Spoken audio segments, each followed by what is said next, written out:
জেদ আর মনের জোর থাকলে শেখা যায় দিদি। আমি বিশ্বাস করি না, তুই বিশ্বাস কর কি না কর তাতে আমার কিচ্ছু এসে যায়, কিন্তু এই আরশি কখনো মিথ্যে কথা বলে না, আজও বলে। একটা কথা শুনে রাখ আরশি, যতই প্রশংসা করো জিতবো কিন্তু আমি। এই বিশাল মঞ্চে শুনে শুনে গান শিখে কয়েকটা রাউন্ডেই যাওয়া যায়, তার বেশি না। আমিও দেখি তোর দৌড় কত দূর।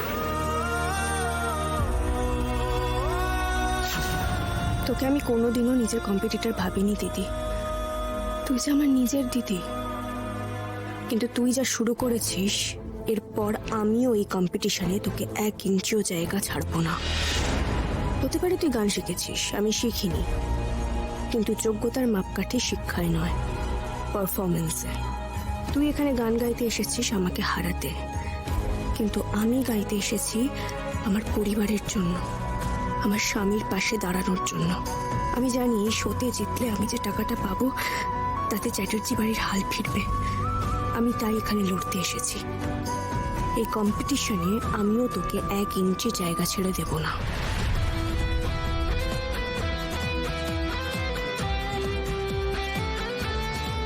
তো জাজেসদের রায় আমরা পেয়ে গেছি। পরের রাউন্ডের জন্য অলরেডি আরশি চ্যাটার্জি অ্যান্ড কাকই মজুমদার দে আর সিলেক্টেড।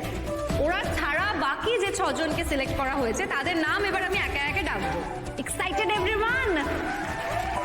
ওকে, তো প্রথম যাকে ডেকে নেব তার নাম হলো সোহম সামন্ত।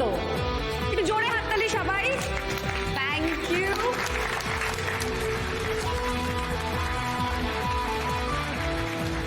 নেক্সট ডেকে নেব আকাশ মিত্রকে।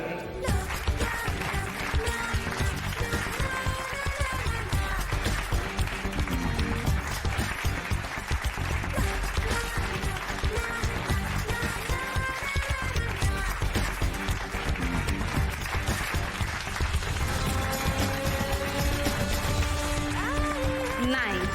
সো এই 8 জনকে নিয়ে আমরা চলে যাচ্ছি সুরের ঝংকারের ফার্স্ট রাউন্ডে। দেখা হচ্ছে সবার সাথে কালকে। Congratulations everyone. সবার জন্য একটা জোরে হাততালি হয়ে যাক।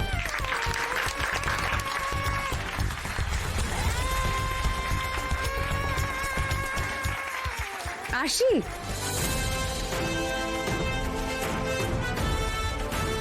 কাকই, এই তোমায় জিততে হবে, হ্যাঁ।